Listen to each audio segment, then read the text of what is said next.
What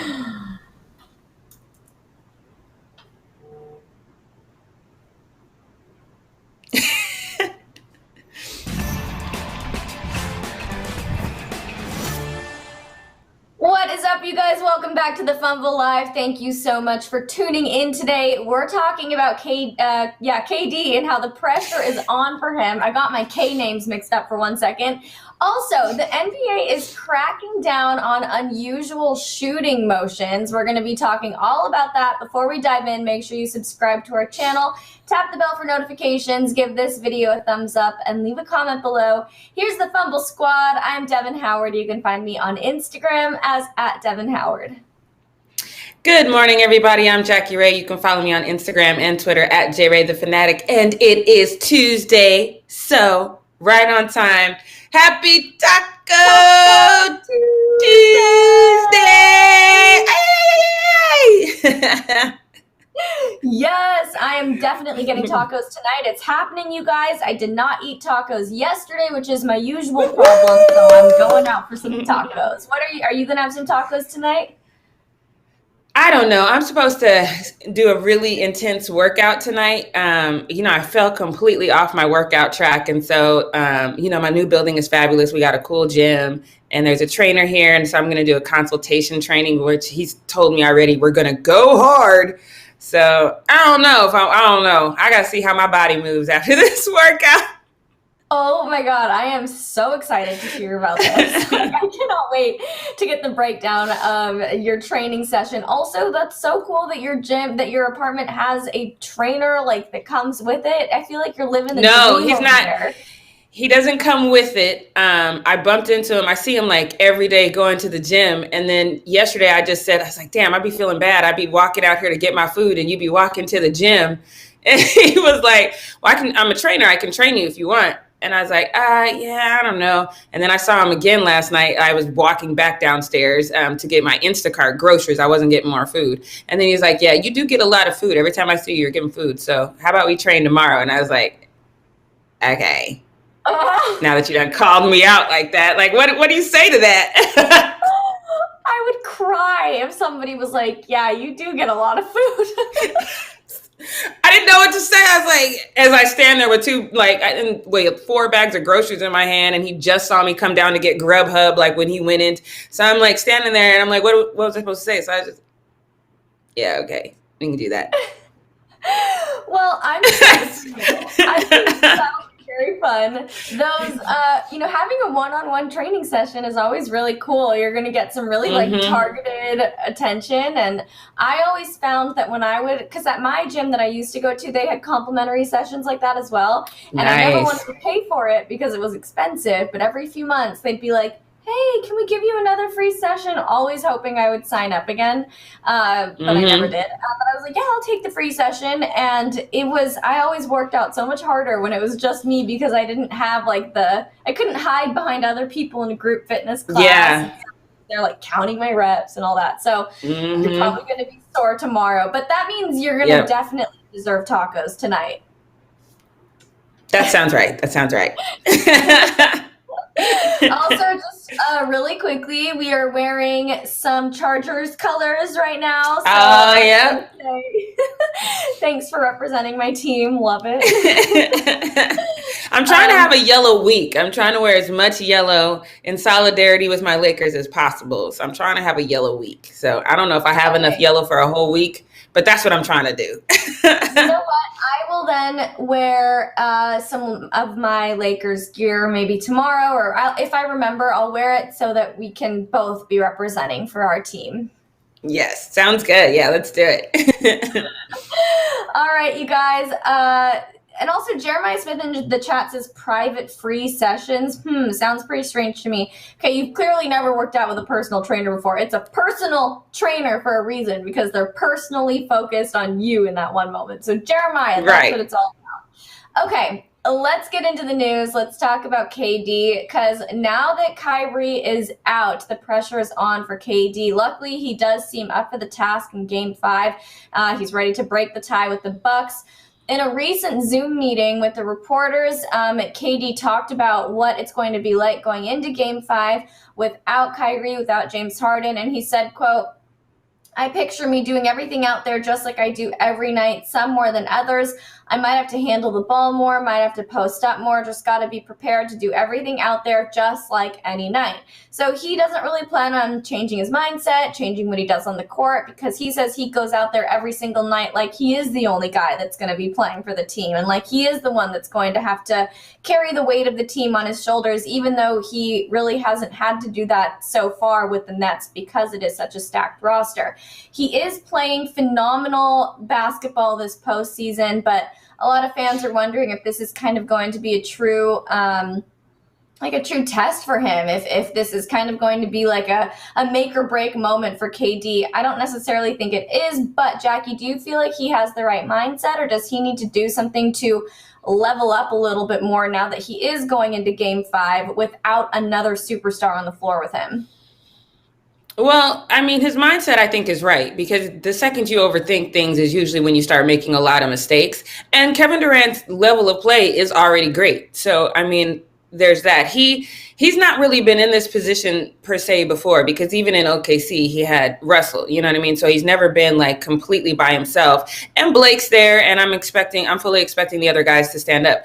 But this is a unique position for him, though, because, you know, with any luck, he's just looking at being by himself for Game 5, and maybe James Harden is coming back. I think we'll get an answer on Kyrie maybe even sometime in the middle of this show. But I just don't, from what I saw on the tape, Kyrie's done. He's not coming back till next season. So at best, it's going to be him and James Harden. So with any luck, it's just one game that he really has to bear the weight of this entire team on his shoulders, because your shoulders got to be really broad and really strong to carry up an entire team. It's very, very difficult. I mean, that's why I give LeBron the credit I do, because for him to do that was not only difficult, but it was difficult to watch sometimes, to see him in those positions and him playing great, but there's no help from his teammates. And I just don't like to see that, no matter who it is. I said the same thing about Steph. Like, is Steph going to step up and be able to carry this team? That's very difficult to do, to be the person that carries an entire team. Steph played great, but ultimately it wasn't enough, because it's a team freaking sport. I say this all the time, and it's just not one of those things that you can win when you are the only person who steps up on that team. So what he really needs to hope for, and what really needs to happen, is there needs to be someone else that kind of steps up and gets in the mix and is that light at the end of the tunnel. I mean, obviously that other person's not going to be as great as KD because he's KD, but he still needs to step up and offer some support. He needs a supporting cast, period. They don't need to be great like KD, but they need to be a supporting cast where they don't let the bottom fall out. Don't let the bottom fall out. Let KD handle the high scoring antics, but just don't let the bottom fall out. Don't let that man go off the floor. And that's one of the things that I used to always get on Kyrie about. Kyrie used to always want to be a number one, but the second LeBron James stepped off the court, Kyrie and them lost the lead. Damn, Zen Master, we see you. $20? That has got to be the highest. I know. I saw that come in and I was like, oh, okay. I mean, what else you want to say, Zen Master, for $20? I mean, go ahead. You are amazing too. I have never, as long as we've been doing these live chats, I've never seen 20. We usually get like $3.99. That's like the highest, maybe $10. You the man, Zen Master. I appreciate you. Yes, thank you, Zen Master. We appreciate you. That was very generous. Mm-hmm. Yes. I love it. Yeah. So anyway, long story short, it's going to be fun to watch to see how KD handles this pressure. I hope he does keep this mindset that he hasn't in this interview, though. He needs to make sure that he just stays focused on playing his best game and just hope everybody else steps up. So if the Nets are able to break this tie with the Bucks, how much of an accomplishment is that for the team in general, but also for KD on a personal level? I mean, it's one game. I would have to really if I was going to give KD some kind of accolades, it would have to be he was without James Harden and Kyrie for this entire series and literally did it by himself. If it's one game and James Harden comes back, I mean, it's one game.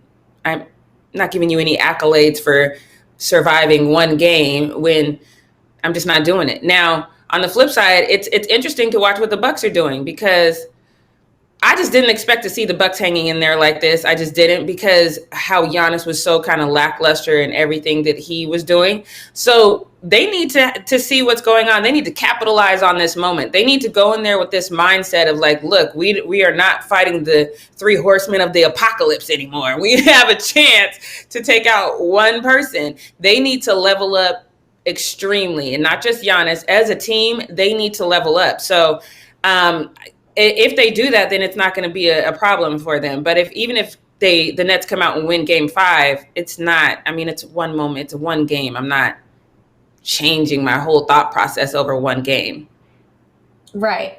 Yeah, I totally agree with you on that. I do think just because we have seen the Bucks kind of, I mean, we, like you just said, really did not even expect them to make it this far. And now to see them, the series is tied with a super team like the Nets is surprising all around. I do think that if KD is on the floor alone without James Harden, who I guess is doubtful for tonight's game, it would be kind of just a moment of, I would want to give him a little bit of recognition for being able to kind of level up without that superstar supporting cast that he would have had in normal times. Well, that being said, what are your predictions for Game 5 tonight? Do you still have the Bucks winning? Do you think the Nets stand a chance? What are your thoughts? Oh, I need the Nets to win because I don't want to lose any more challenge accepted. So as far as I don't have a dog in this race outside of that, I will be cheering for the Nets because I don't want to lose another bet. I think my only piece of advice is for the Nets, and that is if James Harden is doubtful for today, then call him out, because the last thing you want to do is have him come back in for this game and then he exaggerates an injury in some way, and then now he's out for the rest of the series. So if he's doubtful, go ahead and make him out and then get him 100% for Game 6, and then y'all can come back out there and wreck shop and be, the type of Thanos we think you are, but don't rush him back at all. And Kevin Durant, keep your same mindset. Go out there and focus entirely on you and playing the best basketball you can play. And then make sure you encourage your teammates to step up and level up their level of play.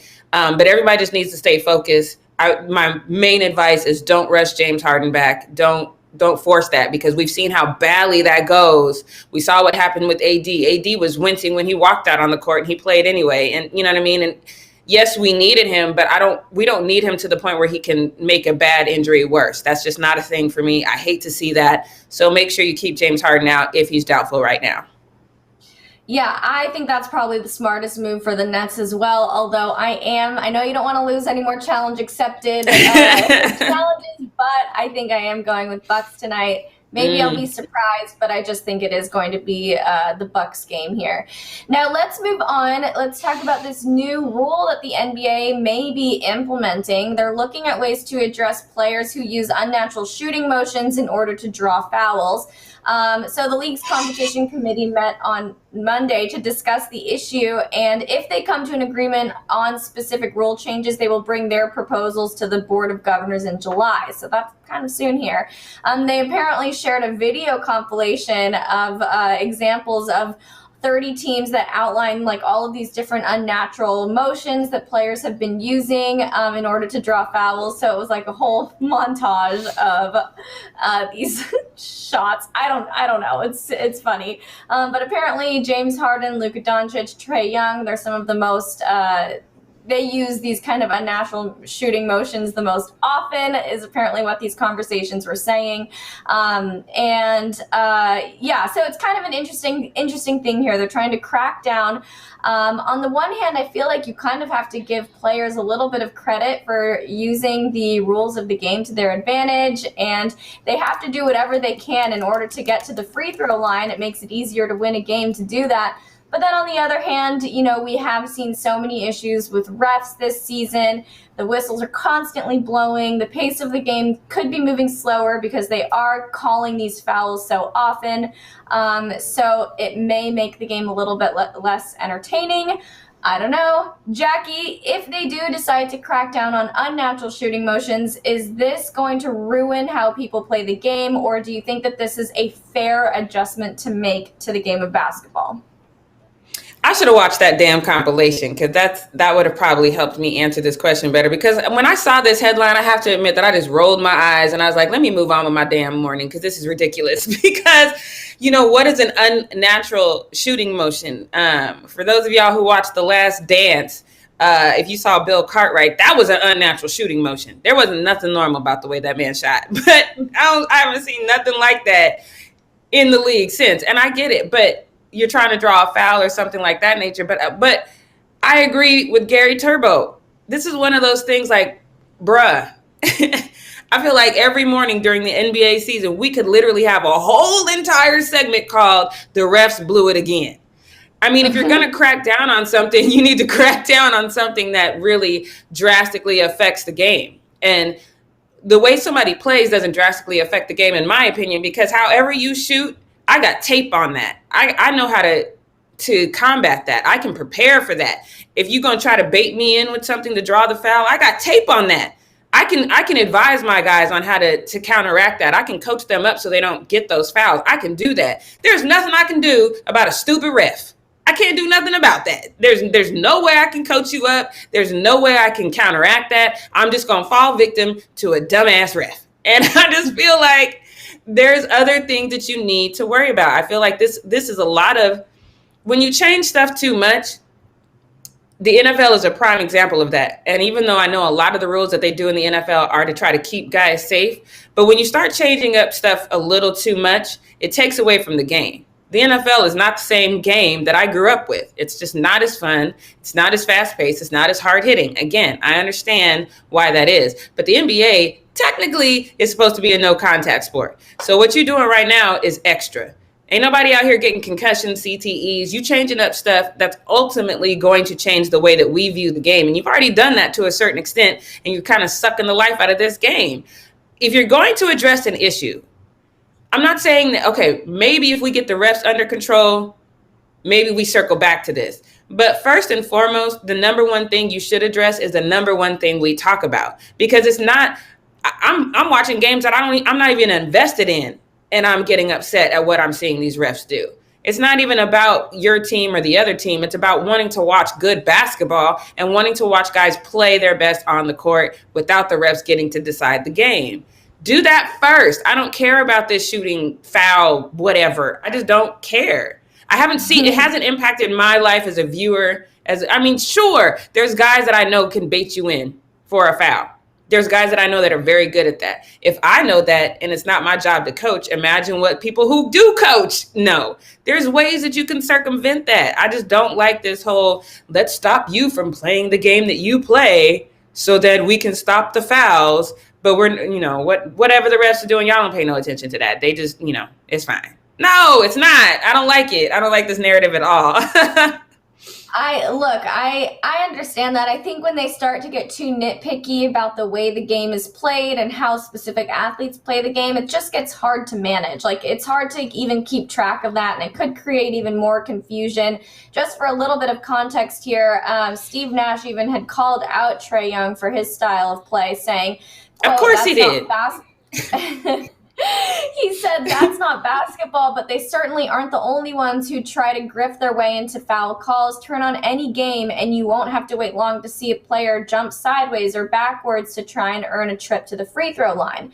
And then Steph Curry had even acknowledged it a few years ago, I think it was in regards to James Harden, and said that there's an art to that, the way he kind of plays the game. I personally wonder, though, if they are cracking down on unnatural shooting motions and they make it kind of clear and it's pretty, obvious what they're referring to, is this going to make it so that refs do make fewer dumb calls or no? No. No. I mean, was the ejection that Joker got, would this rule have stopped them from making that call?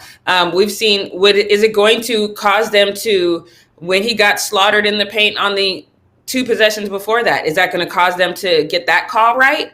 Absolutely not. I think it was 2015, 2016. There was something circulating that they wanted to try to address bully ball. They wanted to make it so you couldn't just bully your way into the basket. That was specifically came into conversation because of LeBron James, because that's how he plays. He plays bully ball. Since then, there's been a lot of guys who have perfected their bully ball style. Giannis needs to perfect his a little bit more. So does Joker. But that narrative was all simply to address a style of play that people didn't watch enough tape on and couldn't figure out how to get around it.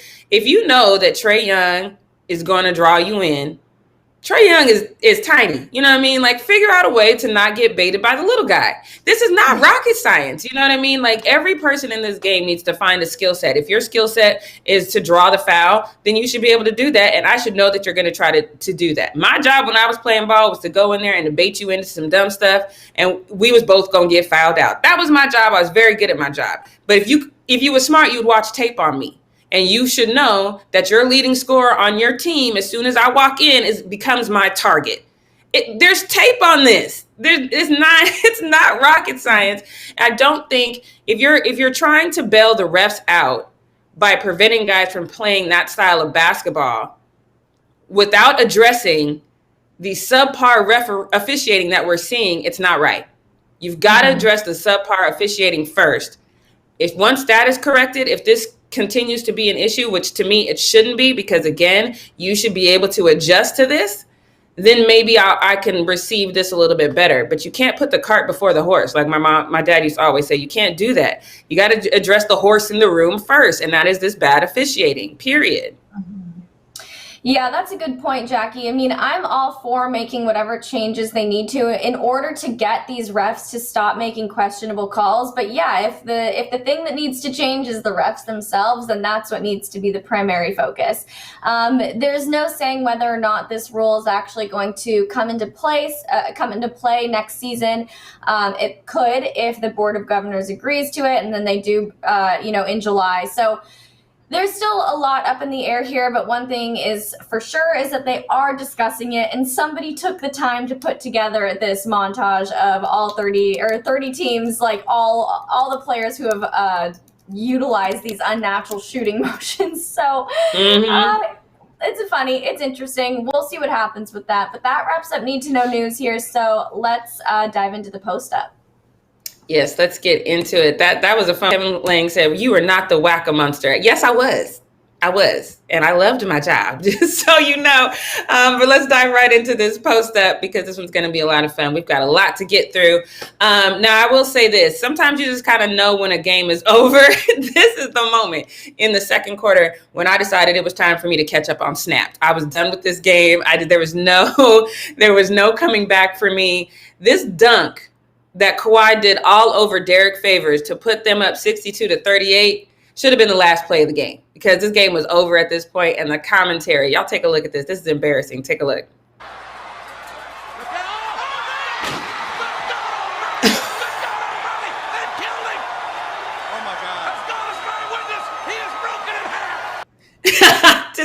Can we just, first of all, can we run that one more time? Because I need y'all to hear what the rim is like. Ow, you didn't have to do me like that. But my man at the end said, "Oh my God, I swear he was just broken in half." I need y'all to hear this one more time from the beginning.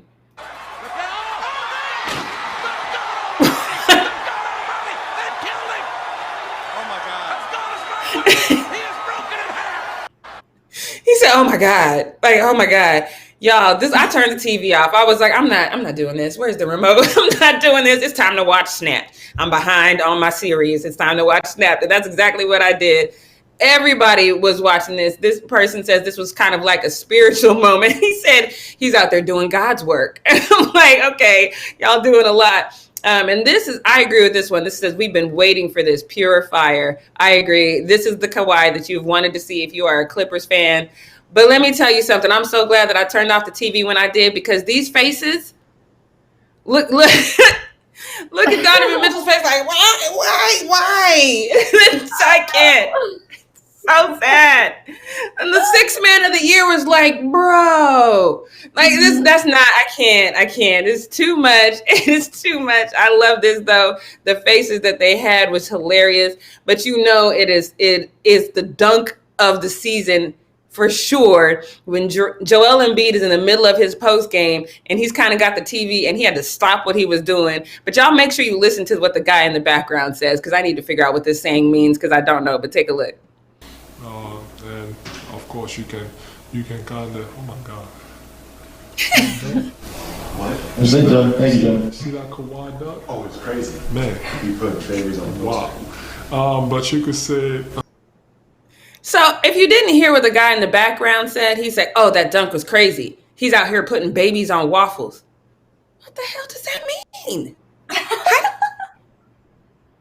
What does it... I don't get it. He's putting babies on waffles. I was like, is this some phrase that from maybe the deep, deep South that he's putting babies on waffles? Why would a baby be on a waffle? I have no idea.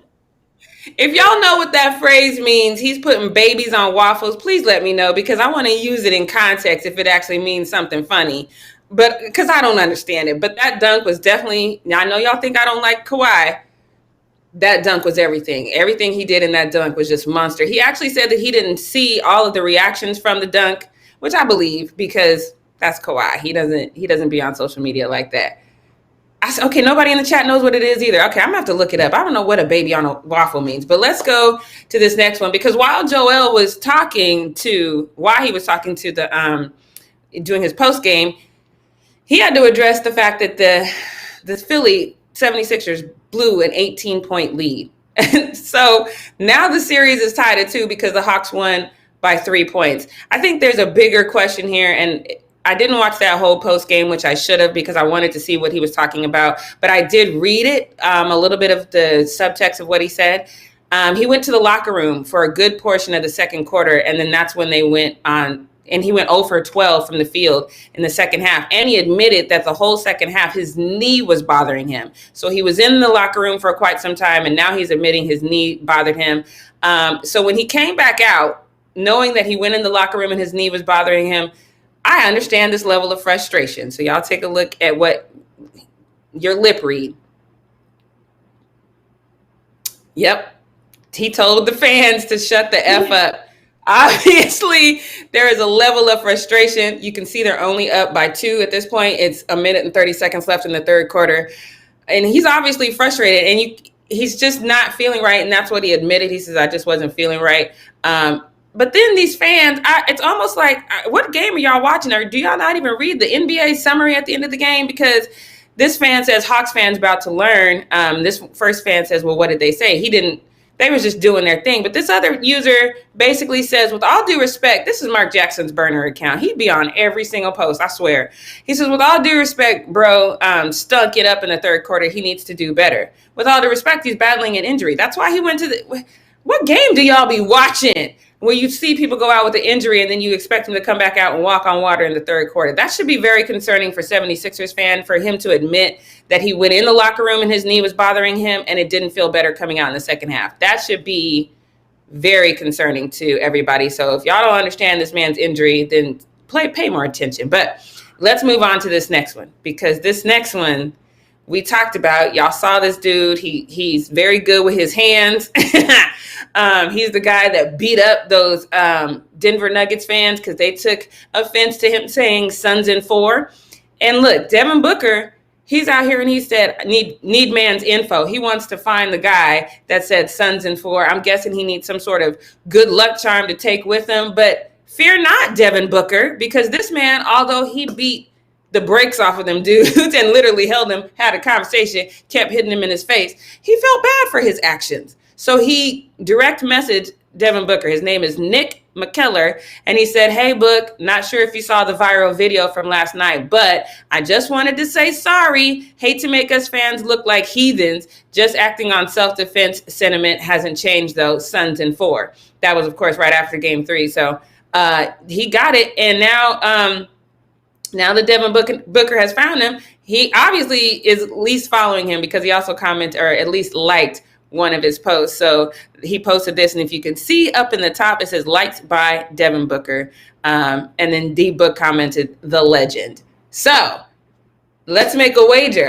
Well, let me not make no more wagers because I've been losing all of mine. But let's make a friendly wager. I think this guy's going to be at whoever the Suns end up playing, whether it's the Clippers or the Jazz. Devin, I think this guy is going to be somewhere in the front row. It's my guess. Mm-hmm. Definitely. When I first saw that tweet from Devin Booker where he said need man's info, I thought for sure, like, okay, so this guy, because he was like fighting for the Suns in a sea of Nuggets fans, I knew he was going to walk away with either some like swag or some courtside seats, but he is definitely being rewarded. Can I be totally honest about this situation here? And this might be an unpopular opinion, but you know me, I don't like violence. I don't like fighting. Yep. I don't like seeing people punching each other. And I think it's kind of an interesting and a little bit of a weird situation here to see this one Suns diehard be elevated to godlike legendary status when he was out there like, guy so intense. I'm like, wow, okay, so we're, like, I get it. He says it was self-defense, so I understand if you need to defend yourself, of course you're going to fight back. But looking at that video, it was kind of just seemed like two guys brawling, like there wasn't really a self-defense factor in place there. But am I crazy? I don't know. You by yourself on that one, because when I actually sent that video to Arthi, our producer, and when I sent it to her, I told her, I was like, first of all, the dude that got dealt with the most, the other one was like, ooh, I'm getting beat up, let me fall back. He at least had some good sense. But the one who got dealt with the most, he looked at him and he was like feeling himself and he's like, I'm gonna hit him. And then when he swung, he got snatched and beat the brakes off of him.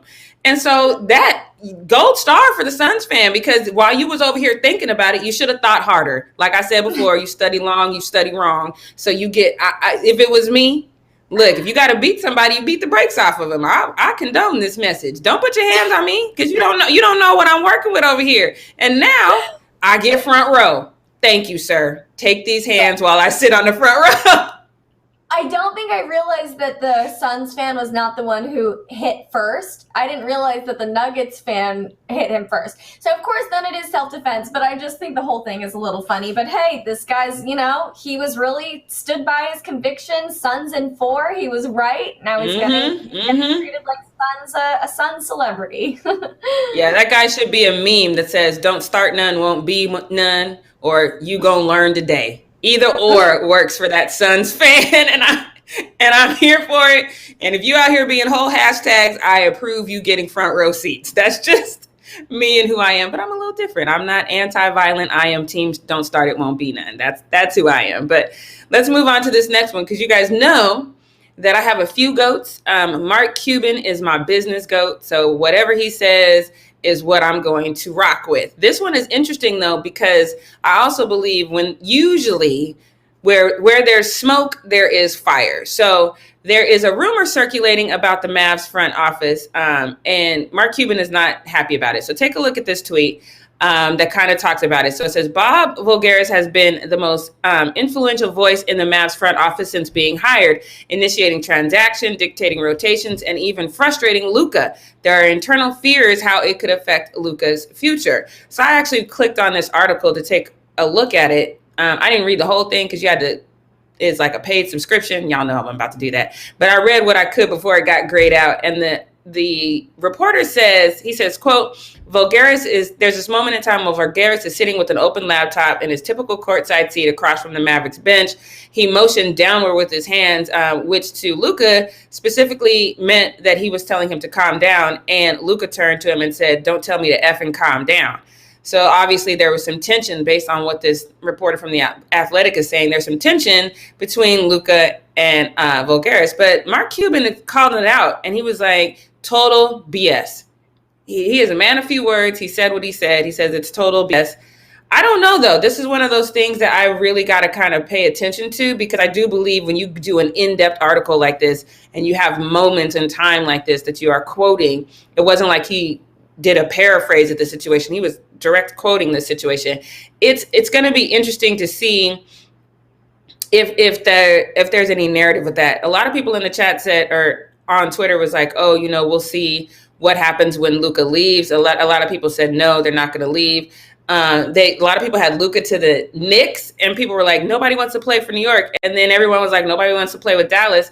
And Kevin Pryor in the chat said something serious. He said Cuban is the one off on this one. There's something happening there because they can't attract high quality free agents. I saw that narrative as well. So it's kind of the question is, maybe this reporter is kind of, like I said, where there's smoke, there's fire. They can't really attract any high status free agents. So maybe there's something to that. I don't know. I'm going to assume that Mark Cuban is telling the truth until we for sure see evidence of otherwise, because I love me some Mark Cuban. But let's move on. Speaking of high profile, let's move into GOAT-like status, because this one is very exactly what we should do. Tonight, after this workout, when I come into the house, I should not grab my favorite sweet tea like I always do. I should drink water because it is better for your body. And Cristiano Ronaldo, he did that, and he shows a very important message. So take a look at his post game before he even says a word. Take a look.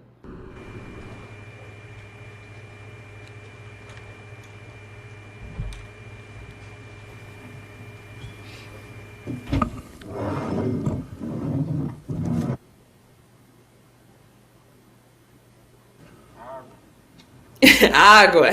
Coca-Cola. He was like, what's Coca-Cola? What's funny is if you go to that tweet and read the comments, people were upset because they were like, no, Coca-Cola was the sponsor. That's why there's Coca-Cola's there. And he moved them out of the shot and messed up the sponsorship. The man said what he said. And Tom Brady co-signed on the whole thing. He says, it's almost like the veterans know what they're doing. You don't drink soda, you drink water. I totally co-sign on this. And I know this is off topic, but I didn't know how else I was going to fit this in here because I really wanted to talk about this today. So I'm just glad that this is my moment. But there's this TikTok challenge that I've wanted to do. It's that talking to the moon challenge. For those of y'all who are on TikTok, I'm not doing it. The reason why I'm not going to do it is because Tom Brady murdered it. No one can do it better than Tom Brady did it. Let's take a look. I sit by myself, talking to the moon. Bam!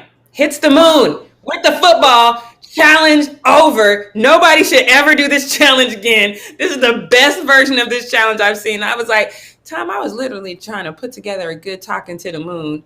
You got a football hitting the moon.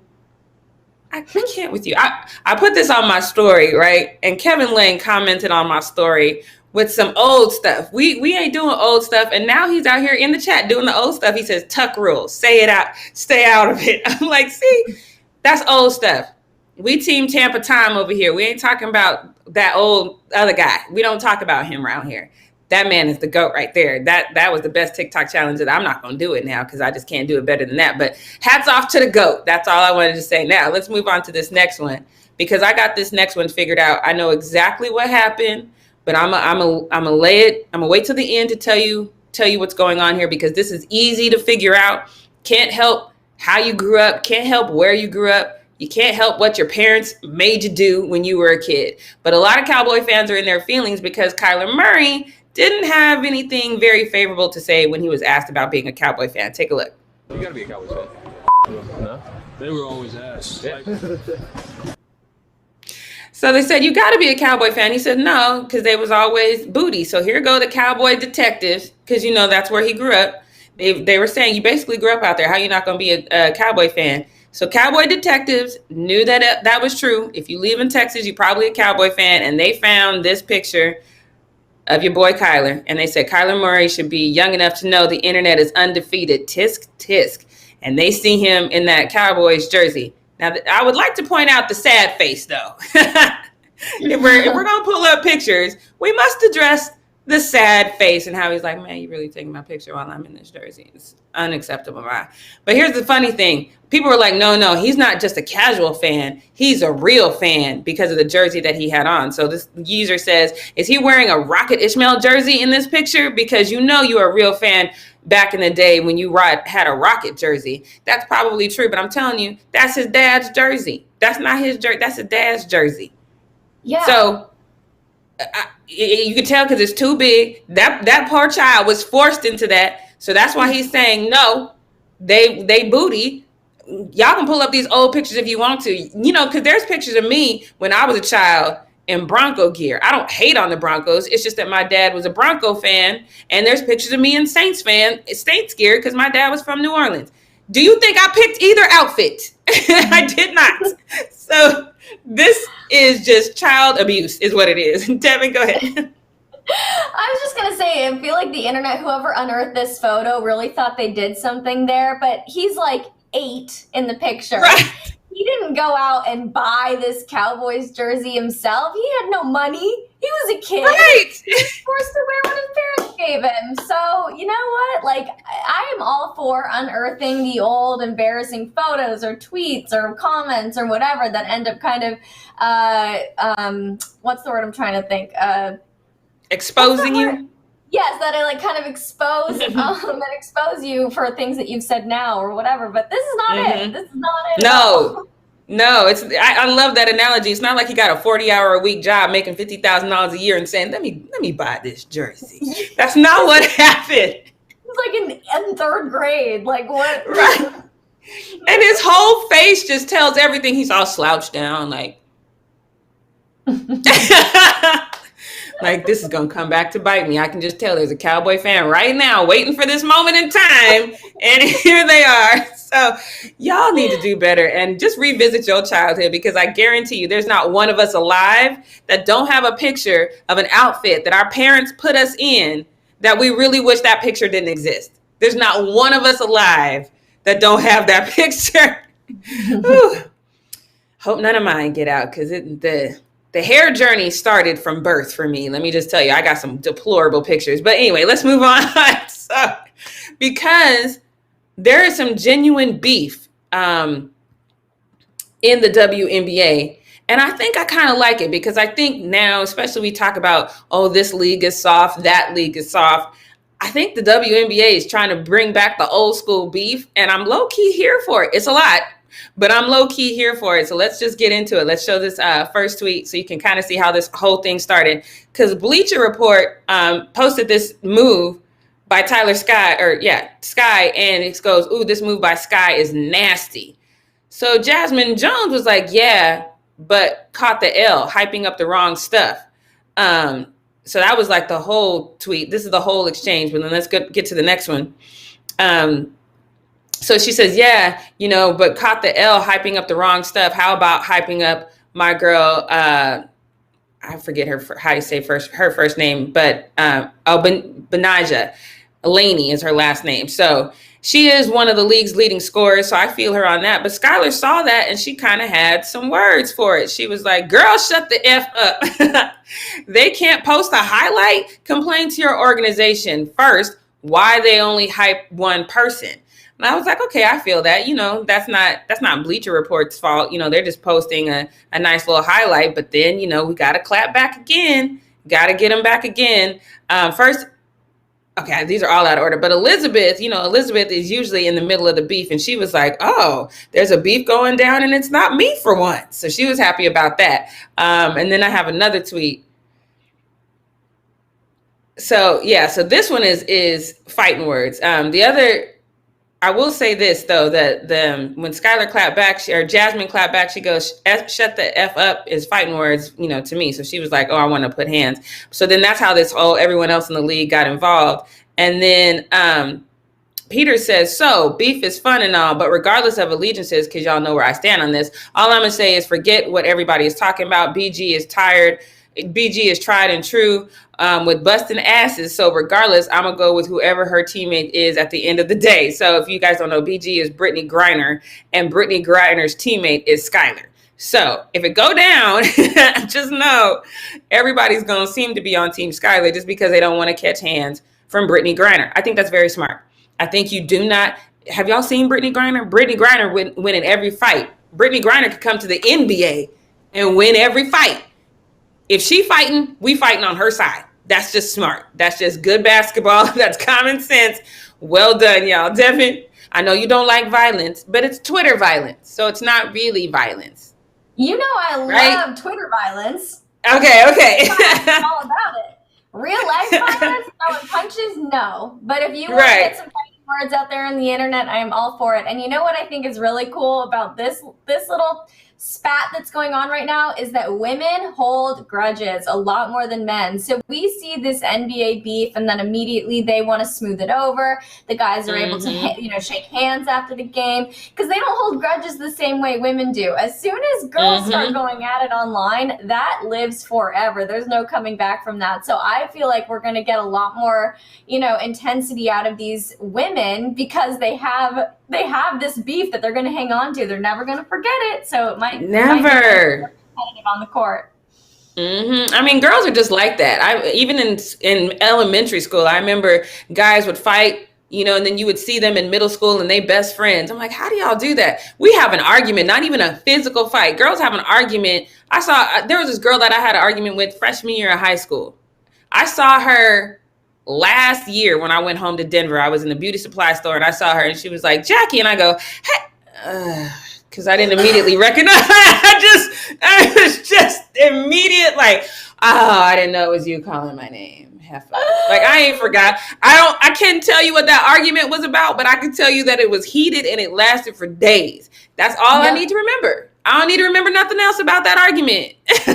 Yep, I know. And it's funny because I've had the same thing where one girl said something to me 5 years ago, and even though I might be cordial in person, in my head, I remember that. I don't trust that girl. I don't send her. I'm the type of person that, if I'm doing well, I want everybody I know to do well. If I'm eating, so are all my friends. You know what I mean? That's the kind of person that I am. And so if you've done something to me in the past, you are not in that circle. You're not going to reap the benefits of anything ever. Not that I can provide a lot of benefits, but still, it's just like... I'm never forgetting. I hang on to it. Nope. Always and forever. Yeah. Unless you get a whole facelift and I don't recognize you, we still beefing. Just know. I'm gonna be 90 years old. You're gonna walk up to me like, "Hey, Jack." I'm like, "Don't talk to me." Like, it's not gonna be. Never getting over it. Just so you know. All right. So that's all. You'll be like Joel Embiid going, "Shut the F up." I will. Walking away with a limp because my knee is bad. Like, shut the F up. Like, that's going to be me. And I'm going to feel good about it. I'm going to walk away with some swag, though. I'm going to have a pimped out cane that says, "Leave me the hell alone." That's how it's going to be. But yeah, let's move on to what we not going to do, because that's all I got for the post up. This one is going to be more of the same for me. It's going to be more of, we have the answers. We know how to fix it. Kevin Pryor's in the chat. I was actually on his show not too long ago. We talked about all of the problems with the HBCU as far as recruiting, how we can fix that. It's a long process. It's not a process that's going to be fixed just because Deion Sanders is now, coaching at a prominent HBCU. That's not going to be the fix. First of all, we need more people who are high standard, people who are revered the way that Deion Sanders is. We need them to kind of come in and start coaching, because even their mere presence is going to bring notoriety to a school. That being said, like I said, this is going to be kind of more of the same. But Deion Sanders posted this on his Twitter. Don't get me wrong, the man is 100% right in what he's addressing. I'm not taking away from what he's saying. I'm just saying that this is a problem that has existed long before he got there. I'm proud of him for raising awareness about this, but it's still more of the same. So he says, seeing one of my linemen getting dressed in the locker room for work after a rough 7:15 a.m. workout, strength and conditioning class. Now he's headed to put in 6 hours on the clock at his job, brought tears to my eyes as I walk away from him. HBCUs need a cost of attendance. #Coach Prime. So this is not a new story. For those of you who've never heard this type of story before, this actually happens all the time. It happens for students across the board.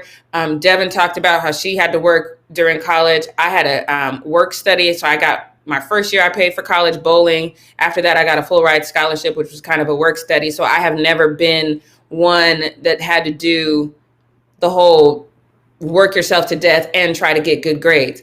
That's a very difficult thing just when you're talking about your academics, to have to work enough to pay for tuition or at least get money to live and then go to school and keep up your grades. That's difficult on an academic level. But when you're talking about, like he said, a 7 a.m. practice, now you got to go to work and you probably got at least school on Monday, Wednesday, Friday, or Tuesday, Thursday. And if you're doing the Tuesday, Thursday circuit, that's even more heavy on those 2 days, because now you're trying to get in 2 days what you could get in 3. It's very, very difficult when you add that athletic element into it, because you have to stay physically ready, mentally ready, and you got to keep your studies up. It's a lot. So Deion Sanders is not wrong in his thinking at all. This is something that we've talked about a lot. Someone on Twitter responded to it with kind of a, self-aware. They had to go through the same thing. So this person said, this kid is working probably close to 40 plus hours, has minimum 12 hours of classes just to be eligible, and has a full-time job being a football player at a university. He's doing more than your average student. I promise. I've been in both positions. And then this guy on the bottom says, bro, as an athlete, you do way more than the average student. Like I just said, it's very difficult to, once you add that athletic element into it, because you have to keep a certain grade level just to stay eligible. So you can't let your grade slip. You have to do certain things just to make sure that you're physically ready. So you can't let your physical fitness slip, and you're working. It's a lot. It's very mentally taxing, especially when you're talking about playing football. So just so you don't know, this cost of living is when a student should get, it's an estimate of the tuition fees, cost of room and board or living expenses, books, supplies, transportation, even their fees for their student loans. If they've taken out student loans, you got to pay that back. Otherwise, you're going to be 50, still got student loans. So they got to pay certain fees. And it gives them like some sort of miscellaneous expenses, including like if they need a computer or books for school, all that stuff. And, this is a new time. So if they've got children, which a lot of athletes do, it also allows for childcare or any kind of needs they might have for their child. So it's a lot. It's a lot of assistance that they should get. They don't get it in the HBCUs. I know it's more common in the regular universities, but they don't get that in the HBCUs. And then Deion went on to say, why do we keep accepting spam when we can get steak? Why in the world would we do that? He says, I get upset with the simple-mindedness of people that say we already have a bowl, because now he's talking about we don't even have bowl games. And technically there is a bowl that happens for the HBCU. But like Deion says, it's only 2 games or only 2 teams. What about all the other teams with good records? What about the bowls? What bowls do they go to? Do you know how many bowls we have in college football? It's a lot of bowls. So here's the thing. So here's the problem. And y'all have heard me say this, and I'm going to say it again. When you're talking about, like, I'm going to say USC, because USC is here where I live, and you guys know it has a great athletic program. So one of the reasons why it has such a great athletic program is because of their alumni and the boosters. They give back to that school exponentially. That's why they have a say on things. And when those boosters get mad, all of a sudden changes in coaches, things of that nature, that will happen when the alumni say something, because you want to make sure you continue to get these dollars. The problem is we don't have alumni in the Black community, even though we have people like P. Diddy and several other people who went to HBCUs. They don't give back to HBCUs. So once they leave, they get their education, they go on. They don't reinvest in themselves. That is a huge problem in the Black community, period. We need to exclusively go to Black. Do you know I drive 30 minutes out of my way to go to a Black-owned beauty supply store because it's important to me to give back to my community. But we don't have HBCU alumni who give back. Not only that, even if you didn't go to an HBCU, you need to be willing to still pour into your community, pour into yourself, pour into your future. And that's what you're doing. When you invest in these children, you're investing in yourself, you're investing in your future. And we need to start with us first. I know some people in this on this Twitter feed said, oh, but LeBron can't. First of all, can we stop asking LeBron to save the whole entire world? That's not his responsibility. This man has sent countless people to college. He continues to give. He's giving Black actors, directors, all these people attention. He can't save everybody, but collectively we can. We can start doing more. And I think that's what we need to do. Kevin Pryor in the chat says boosters, Pac-12 money, TV money, etc. All of that coincides. You can get TV money if you've got the viewership. We're not getting the viewership because we're lacking in all kinds of areas. The locker rooms, the facilities, the fields where these kids train, all of that is subpar. It just is. I do not fall into the belief system that we need to ask people who don't necessarily, they're not invested in what happens to us. I am not a proponent of let's ask them for help. I am very much a proponent of we need to take care of ourselves. This is our issue. These are our kids. These are our schools. We need to figure out how we can pool our money. I don't care if you went to an HBCU or not. We need to figure something out. I don't know how we do that. I'm willing to be a part of a conversation. Kevin Pryor and I had a conversation with several people on his show. I think that if you need to get attention, everyone's streaming stuff right now. Build a partnership with YouTube, build a partnership with Netflix, Hulu, whatever, to start getting these games televised. If you build it, they will come. That's not just a phrase. That's a factual statement. If you build something that people will watch, a lot of us who are sports fans, we just get stuck watching sports that we're not even interested in because we just like sports. If you put it on, people will watch it. That's what we have to do. I appreciate Dion building this bridge and being vocal and building awareness about this, but this responsibility is solely ours. We need to get together and figure out how to fix this. And that's what we gonna do. Okay, that's not what we not gonna do. That's what we gonna do. We're gonna fix this for our kids ourselves. But that's all I got for what we not gonna do. Yes, Jackie, I love everything that you said. I stand behind that as well.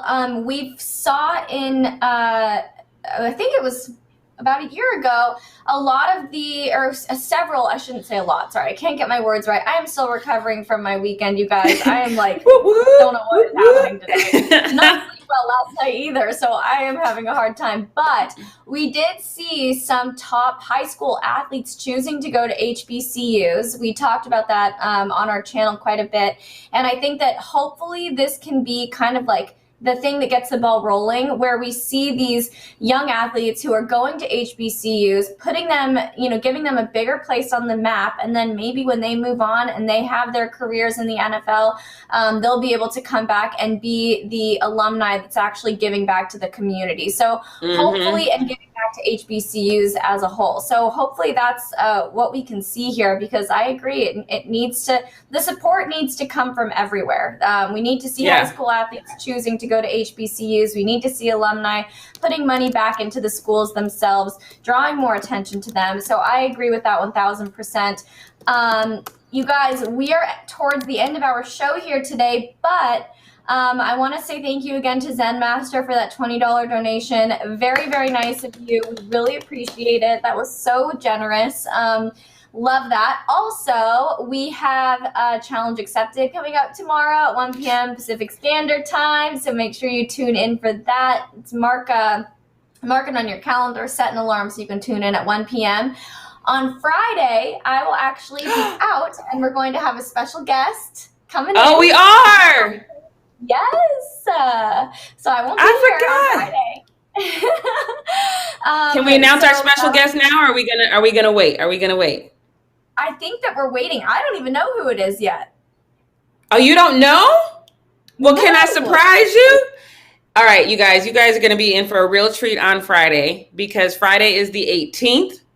And if you watched Challenge Accepted last week, you saw somebody who frequents our chat. Kevin Pryor joined me on Challenge Accepted. He is going to be filling in for Devin on Friday. So you see what happens when you are so cool. So everybody shout out Kevin Pryor in the chat. Beer. Yay, Kevin, thank you so much for joining Jackie for our live show. I can't wait to see how it turns out.